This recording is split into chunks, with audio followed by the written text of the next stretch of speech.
Pemantauan hilal di Kabupaten Bandung Barat, Jawa Barat digelar di Observatorium Bosya, Lembang. Posisi bulan diprediksi masih berada di ketinggian -2 atau 3 derajat. Pemantauan hilal dilakukan menggunakan teleskop refraktor 106 mm. Peneliti Bosya menyebut hilal tidak teramati karena posisi bulan sudah terbenam lebih dulu dibandingkan matahari. Posisi bulan diprediksi berada di ketinggian -2 atau 3 derajat saat matahari terbenam. Hasil pengamatan ini nantinya akan diserahkan ke Kementerian Agama.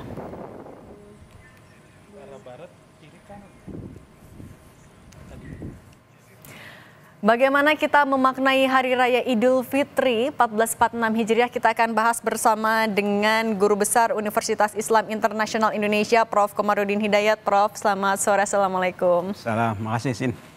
Prof, ini tidak terasa ya, tiba-tiba Ramadan sudah mau selesai, kita merayakan Hari Raya Idul Fitri. Tapi kalau dari Prof. Komar sendiri, bagaimana kita bisa memaknai Lebaran pada tahun ini sebenarnya? Ya, 3 hari lalu tuh saya menulis di Kompas ya, judulnya Pulang Mudik, Selebrasi Agama dan Budaya. Jadi pulang mudik itu memang peristiwa yang saling beririsan antara agama dan budaya. Satu disebut selebrasi karena rasa syukur sebulan perjuangan puasa, dan orang yang berpuasa itu punya keyakinan gini, Sin. Ampunan dari Allah itu akan terganjal kalau kita belum dapat ampunan dari sesamanya, terutama orang tua. Makanya pulang mudik itu merupakan momentum minta maaf pada orang tua dan juga tetangga, menyempurnakan puasanya. Itu satu. Dan kedua, secara kultural itu juga ada momentum melampiaskan kerinduan pada keluarga, juga napak tilas. Sehingga dengan demikian di situ berjumpa antara ekspresi agama dan budaya. Nah, Lebaran ini begitu monumental karena memang satu didahului panjang selama sebulan, kedua kemudian diikuti lagi nanti halal bihalal dari kantor ke kantor. Dengan demikian saya ingin mengatakan gini, tradisi Lebaran itu festival sangat kolosal sebagai kontribusi masyarakat tanpa bantuan APBN. Ini termasuk bagi-bagi THR ya? Lah iya, putaran ekonomi, kohesi sosial, belum politisi ketemu konstituennya. Coba bandingkan dengan acara Agustusan, berapa minggu puncak emosinya? Mungkin hanya 3-4 hari. Gitu. Tapi Lebaran itu panjang sekali. Maka Lebaran ini menjadi satu sangat acara fenomenal, dan ini bersifat internasional dunia. Karena umat Islam juga seluruh dunia merasakan hal serupa, sehingga baik itu pertemuan keluarga, acara nasional sekaligus universal dunia, suasananya maka lain sekali. Nah, tapi untuk menyempurnakan puasa baik secara agama maupun juga budaya nanti di Hari Raya Idul Fitri, kan kita juga harus ada momen bermuhasabah diri, refleksi diri. Ini di sisa waktu 1 hari lagi nih menjelang Lebaran, apa yang bisa kita lakukan? Bulan puasa itu layaknya orang berjalan. Selama Ramadan kita masuk lorong waktu yang terasa sangat spiritual. Tidurnya, makannya, kerjanya, kedekatan pada Tuhan itu terasa. Ucapannya, tindakannya terkontrol. Makanya praktis selama Ramadan itu ada perubahan perilaku yang luar biasa. Dekat dengan Tuhan, dekat dengan kitab suci, senang dan belajar, sedekah dan sebagainya. Jadi dengan demikian diharapkan orang yang puasa sungguh-sungguh, Nabi itu mengibaratkan Ramadan itu ibarat Nabi Yusuf terhadap 11 saudaranya. Kita tahu ya cerita Nabi Yusuf ya. Saudaranya itu benci luar biasa sampai dia kan dilempar di sumur kan. Kemudian dia berbohong pada ayahnya bahwa Yusuf mati dimakan oleh hewan buas. Tapi kemudian Nabi Yusuf waktu itu tertolong oleh musafir sampai dijual di pasar jadi budak. Karirnya berkembang menjadi Perdana Menteri di Mesir. Tapi dia tidak dendam.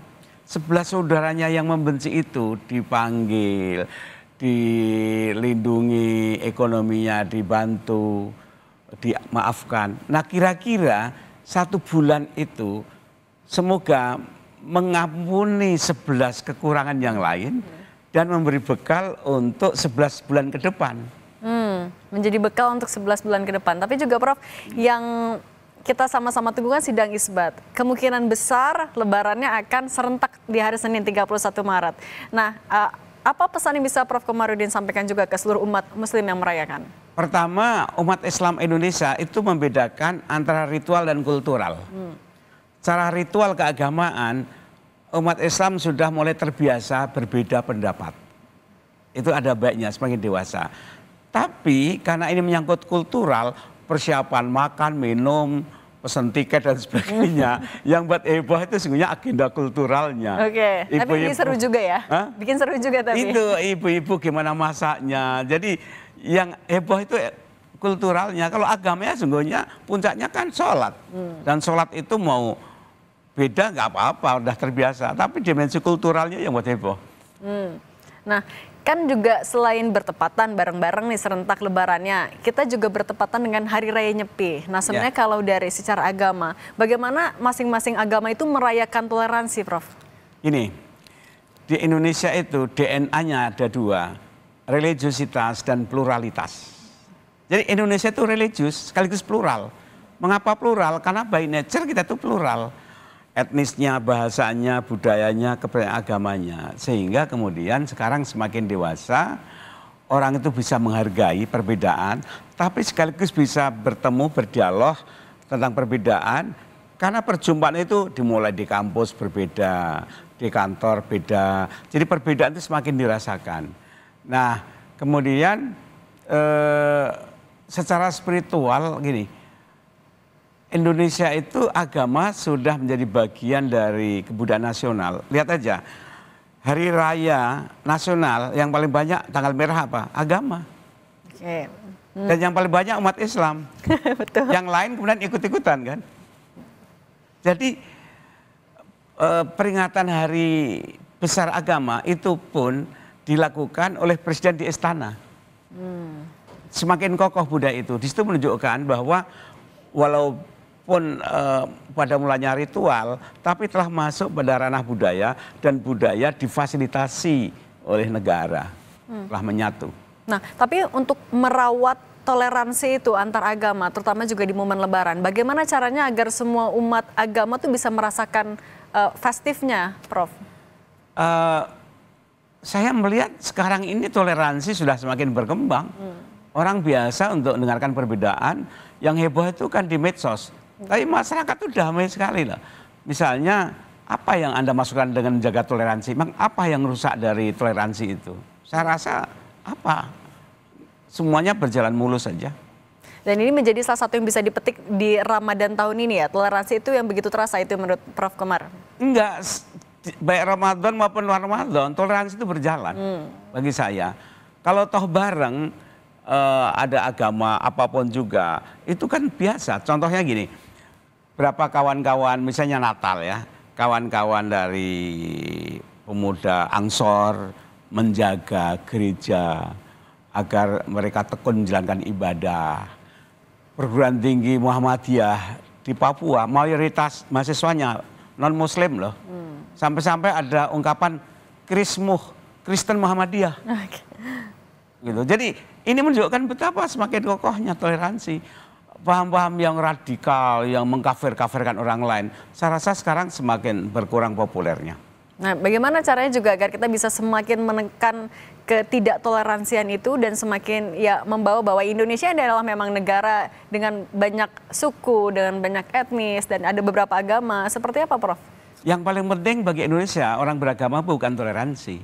Bagaimana agama itu mentransfer etika pribadi pada etika publik mempengaruhi etika bernegara. Itu yang paling penting untuk menjawab bahwa Indonesia itu katanya mayoritas religius tapi indeks korupsi tinggi.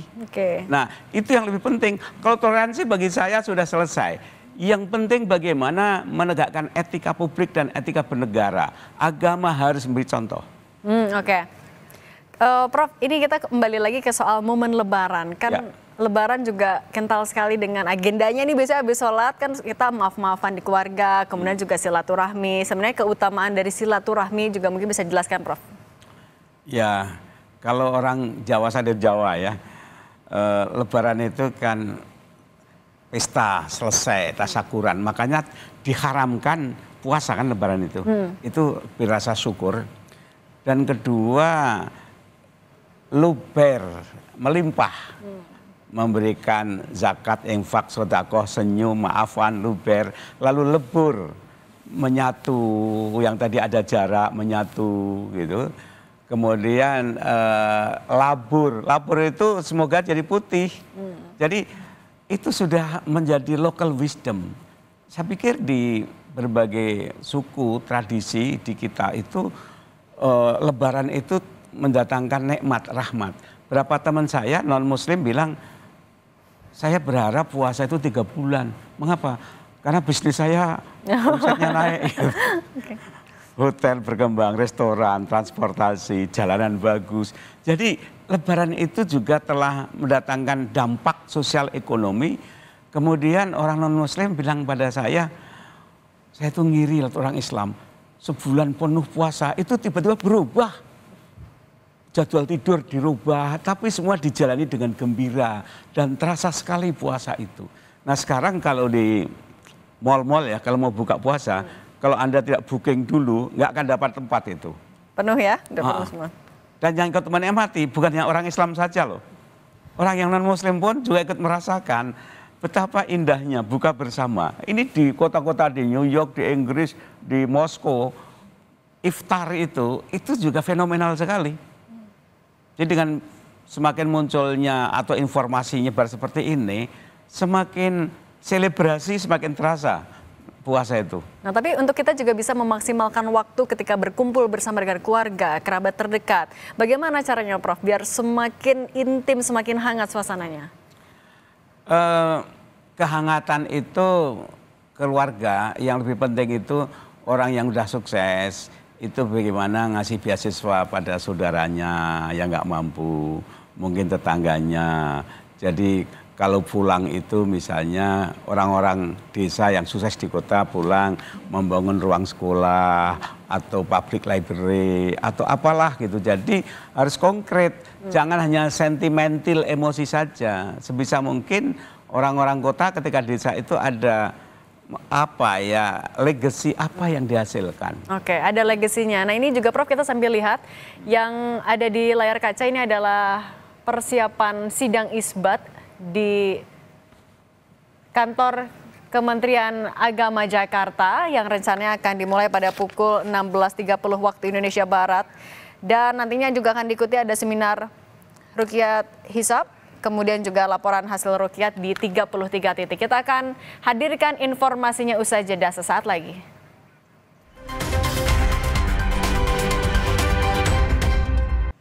Terima kasih Anda masih bersama kami. Saudara, pemantauan hilal di Kabupaten Bandung Barat, Jawa Barat digelar di Observatorium Bosya, Lembang. Posisi bulan diprediksi masih berada di ketinggian -2 atau 3 derajat. Pemantauan hilal dilakukan menggunakan teleskop refraktor 106 mm. Peneliti Bosya menyebut hilal tidak teramati karena posisi bulan sudah terbenam lebih dulu dibandingkan matahari. Posisi bulan diprediksi berada di ketinggian -2 atau 3 derajat saat matahari terbenam. Hasil pengamatan ini nantinya akan diserahkan ke Kementerian Agama. Pemantauan hilal di Bosya kita tanyakan ke jurnalis Kompas TV Ahmad Fadlillah. Fadli, selamat petang. Pukul berapa pemantauan hilal kalau di Bosya ini nanti akan dimulai? Ya, Cindy dan saudara dapat saya laporkan untuk pemantauan hilal di Observatorium Bosya Lembang ini akan dilakukan pada sore hari atau pada menjelang matahari terbenam, di mana hingga saat ini baik tim peneliti Observatorium Bosya maupun saat ini sedang melakukan persiapan untuk melakukan pengamatan hilal. Jadi memang untuk di Observatorium Bosya ini selain dari peneliti Observatorium Bosya, nantinya akan ada dari pemerintah Kabupaten Bandung Barat maupun dari Kementerian Agama Kabupaten Bandung Barat, sehingga proses pemantauan Rukyatul Hilal itu akan dimulai pada sore hari, nggak matahari terbenam. Tetapi Cindy, memang meski setelah dilakukan meski pengamatan baru akan dilakukan pada sore nanti, tetapi memang tadi saya sempat berbicara dengan peneliti Observatorium Bosca menyatakan bahwa untuk hari ini 29 Maret 2025 ini hilal tidak dapat dipantau dikarenakan posisi bulan lebih dulu terbenam dibandingkan matahari, dan posisi matahari pun maupun bulan itu berada di minus 2 derajat hingga 3 derajat atau di minus 3 derajat, sehingga peneliti Observatorium Bosca menyatakan bahwa untuk hari ini hilal tidak dapat diamati dan dipantau di Observatorium Bosca. Tetapi memang Cindy, nantinya hasil dari pengamatan di Observatorium Bosca ini akan dilaporkan kepada Kementerian Agama Republik Indonesia sebagai dasar dari sidang isbat di Jakarta nanti. Cindy. Terima kasih jurnalis Kompas TV Ahmad Fadlilah melaporkan dari Kabupaten Bandung Barat, Jawa Barat. Terima kasih. Kementerian Agama akan menggelar sidang isbat penentuan Hari Raya Idul Fitri pada Sabtu sore pukul 16.30 waktu Indonesia Barat. Sebanyak 33 titik pantauan hilal disiapkan di seluruh Indonesia, kecuali di Bali karena sedang merayakan Hari Raya Nyepi. Badan Riset dan Inovasi Nasional atau BRIN memprediksi 1 Syawal akan jatuh pada Senin 31 Maret 2025.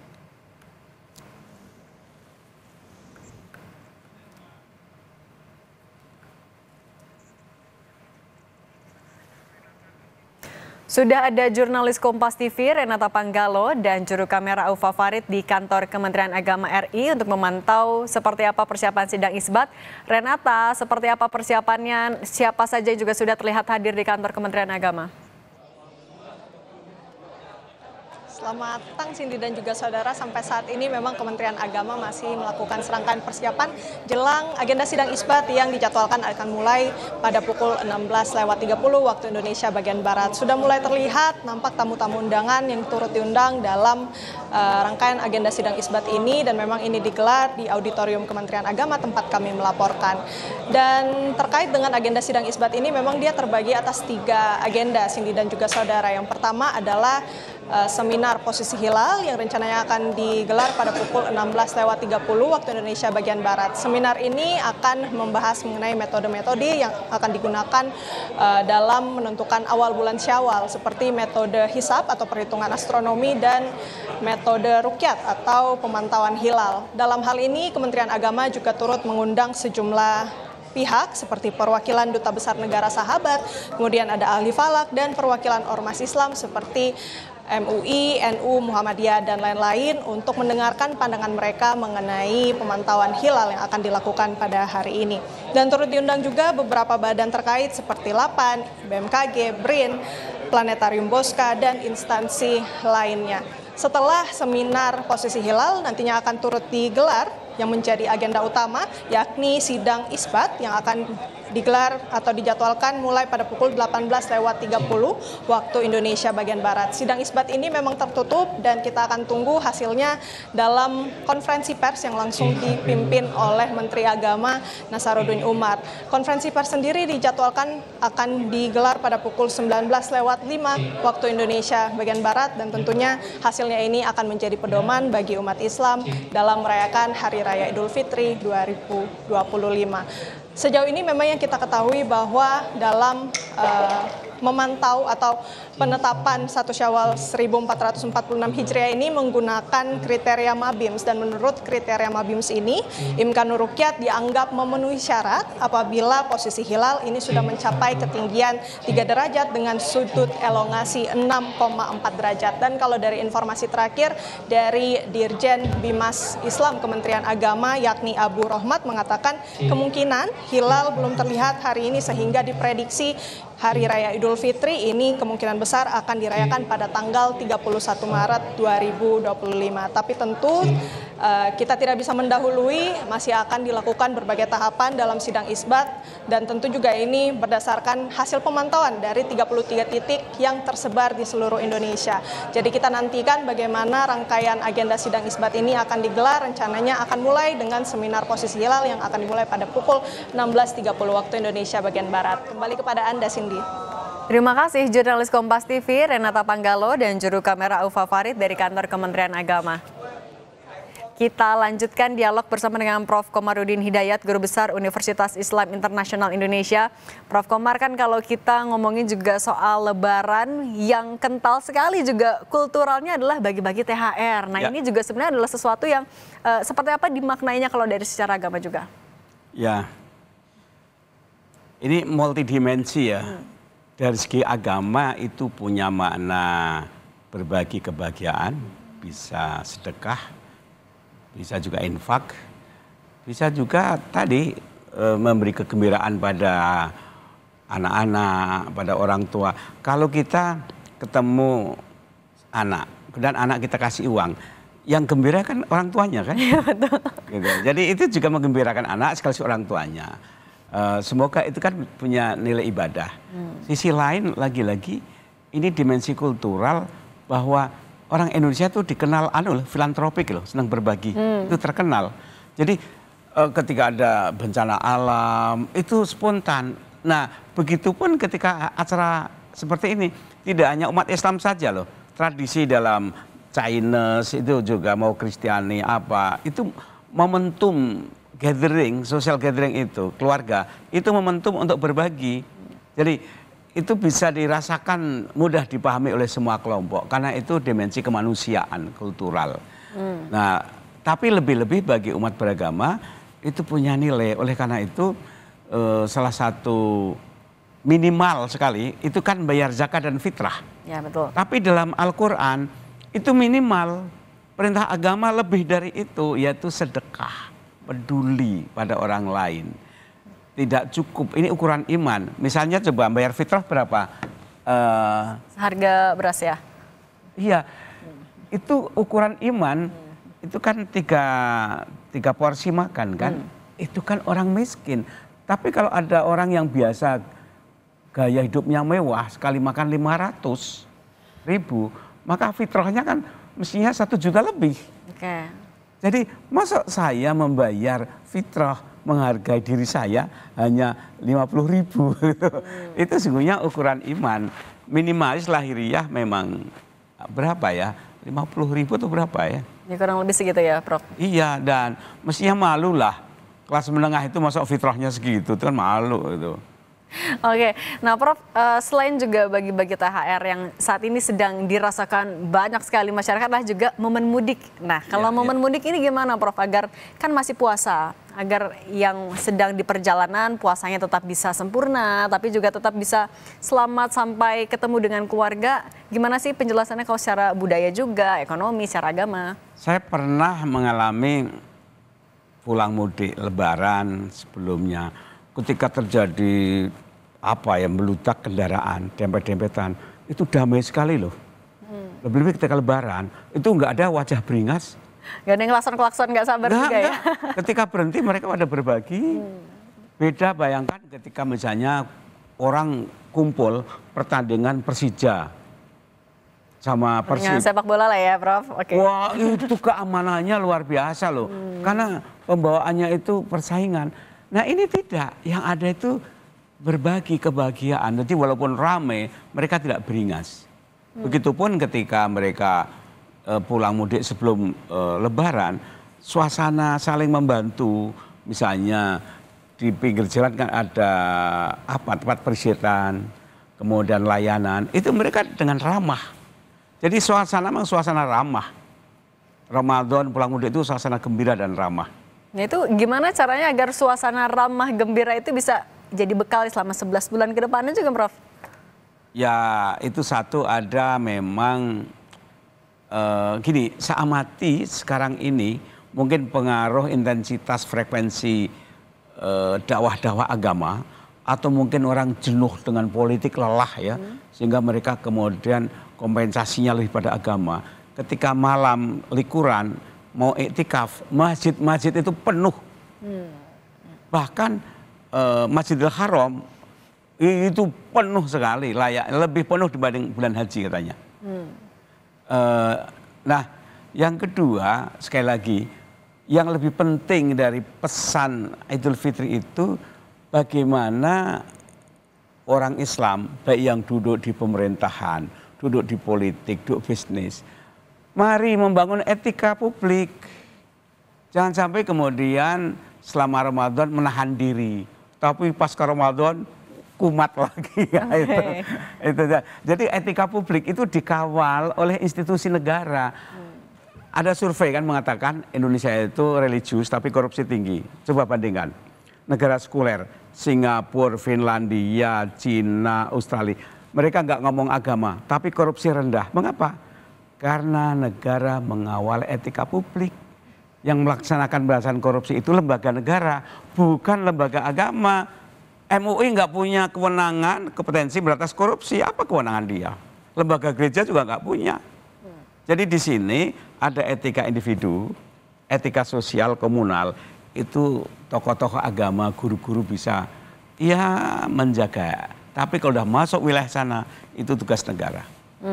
Oke, artinya momen Lebaran ini juga momen introspeksi buat tidak hanya kita individu, tidak hanya keluarga, tapi juga sampai ke pemerintah ya Pak? Iya, ya? penguatan agar kefitrian, kebersihan itu juga memacu mereka untuk menegakkan etika.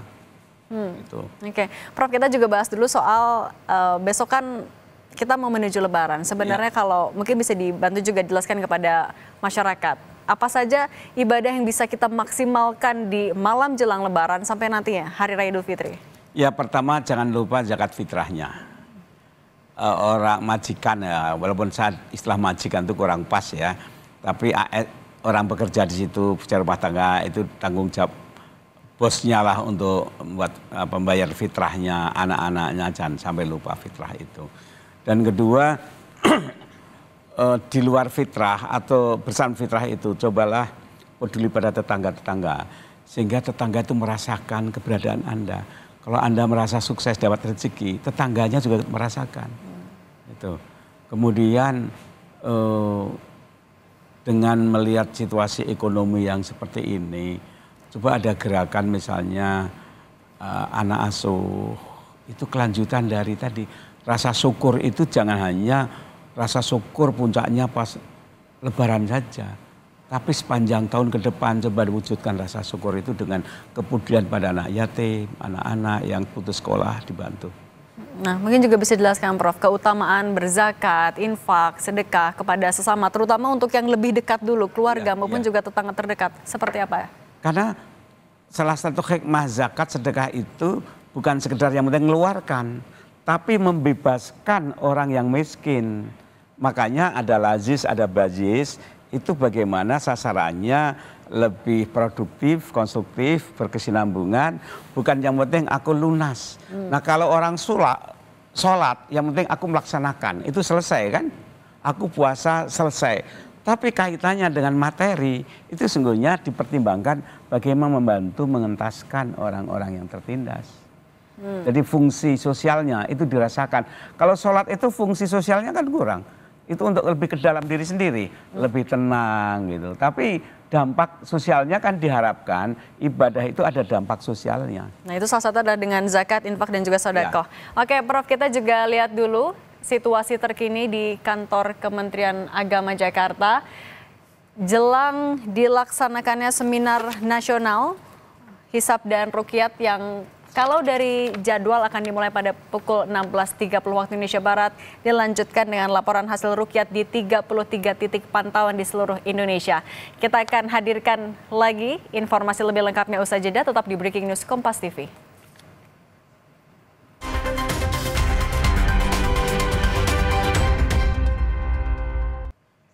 Lembaga Falakiyah NU Jawa Timur menggelar pemantauan hilal di Bukit Condro, Dipo, Gresik, Jawa Timur. Sejumlah peralatan disiapkan untuk kegiatan ini. 3 teleskop dan teodolit disiapkan untuk kegiatan pemantauan hilal di Bukit Condro, Dipo, Gresik petang ini. Para pengamat akan mencocokkan hasil perhitungan astronomis dengan kondisi di lapangan. Cuaca berawan jelang pemantauan hilal menjadi salah satu kesulitan pengamat.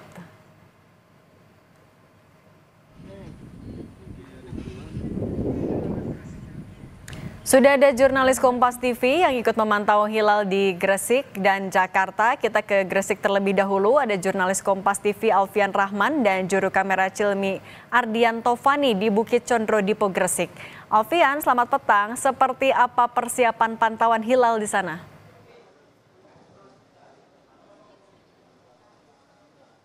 Ya, selamat petang Cindy dan juga saudara. Pantauan persiapan untuk pantauan hilal ini memang sudah dimulai sejak pukul 4 sore tadi. Dimulai dengan acara atau giat doa bersama atau istighosah. Kemudian ini yang baru selesai dilakukan ini Cindy dan juga saudara. Habis itu akan dilanjutkan dengan seminar terkait posisi hilal yang melibatkan berbagai macam elemen organisasi dan juga institusi. Ada beberapa organisasi yang kami pantau sudah hadir termasuk dari pemerintahan Kabupaten Gresik sendiri, terus ada organisasi keagamaan termasuk juga pondok pesantren yang memiliki pakar di bidang astronomi. Ada beberapa alat yang disiapkan untuk pantauan hilal di Bukit Condro Dipo yang berada di atas 120 meter di atas permukaan laut pada sore hari ini di Gresik, Jawa Timur. Ada teleskop, ada teodolit dan juga ada teropong dengan melibatkan lebih dari 30 orang dalam tim pemantauan hilal pada sore harinya, meliputi dari tim pakar, tim astronomi, tim pengaji dan juga tim untuk pencatat hasil dari Rukyatul Hilal pada sore hari ini. Informasi yang kami dapatkan Cindy dan juga saudara dari Ketua LFNU atau Lembaga Falahiyah Nahdlatul Ulama Gresik sendiri, Bapak Hasan ini menyebutkan memang dari penghitungan atau metode hisab yang dilakukan sebelumnya terdata bahwa elongasi dan juga ufuk masih berada di bawah -2 derajat, di mana ketetapan yang ditetapkan oleh Mabim atau kesepakatan antara Menteri Agama se-Asia Tenggara termasuk juga IRNU atau Imkanur Ru'yah Nahdlatul Ulama ini sendiri menetapkan bahwa nanti dapat dikatakan terlihat hilal jika ufuk berada di atas 3 derajat. Namun data dari penghitungan atau metode hisab ini nanti akan dicocokkan dengan Rukyatul Hilal yang nantinya akan berlangsung atau mulai dilakukan pada pukul 5 sore bahkan nanti hingga maghrib. Namun lebih tepatnya nanti pemantauan hilal di Condro Dipo Gresik, Jawa Timur sendiri akan dilakukan pada pukul 17.37. Cindy. Baik, terima kasih jurnalis Kompas TV Alfian Rahman dan juru kamera Cilmi Ardianto Fan dari Gresik. Saudara, pemantauan hilal juga digelar Lembaga Falakiyah PWNU Jakarta di Masjid Hashim Asy'ari dan Mogot, Jakarta Barat. Lembaga Falakiyah PWNU DKI Jakarta telah melakukan persiapan sejak pukul 4 sore untuk memantau hilal dari Masjid Hashim Asy'ari, Jakarta Barat. Ada 3 alat yang digunakan, yaitu robotik, rubu atau alat manual, dan teodolit untuk memantau akurasi derajat posisi hilal.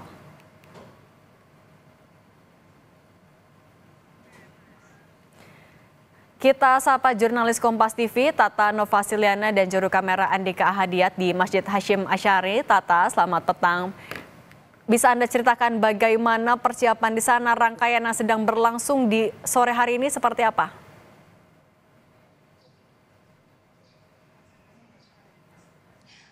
Baik Cindy, kalau untuk di Masjid Kiai Haji Hashim Asy'ari di Daan Mogot, Jakarta Barat ini memang sudah dilakukan persiapan untuk pemantauan hilal. Tadi persiapannya sudah dilakukan dari jam 4 sore dan untuk alat-alat yang digunakan seperti yang Anda bisa lihat di belakang saya, juru kamera Kompas TV Andika Ahadiat akan menunjukkan kepada Anda di sini ada 3 alat, yaitu robotik, rubu dan juga teodolit, di mana alat robotik ini adalah alat yang lebih canggih sehingga lebih mudah nanti akan tampak hilalnya.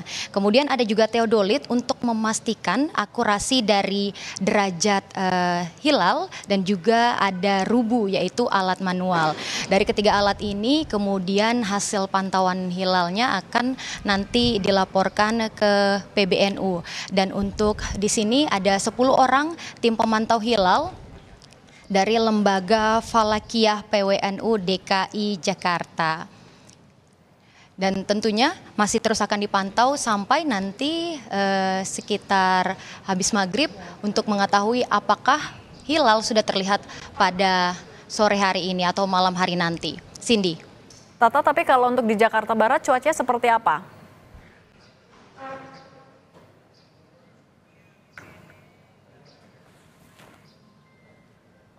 Tata bisa dengar suara studio?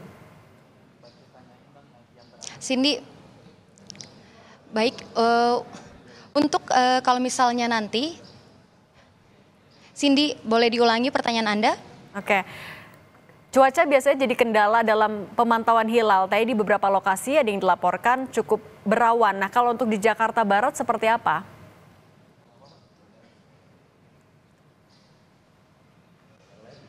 Kalau untuk saat ini masih belum terlihat hilalnya, masih terus akan dilakukan pemantauan dari ketiga alat yang tadi sudah saya sebutkan.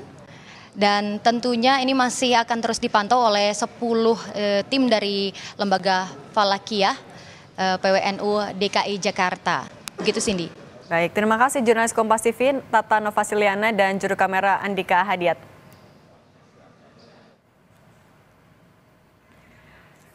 Kita lanjutkan lagi Prof. Komar, membahas suasana menjelang Lebaran. Kan yang merayakan juga tidak hanya di Indonesia, tapi ada juga WNI yang sedang bekerja, sedang sekolah di luar negeri. Sebagai yang juga sudah pernah merayakan Hari Raya Idul Fitri di luar negeri, sebenarnya apa sih yang paling signifikan, yang paling beda merayakan Idul Fitri di Indonesia dan juga di luar negeri?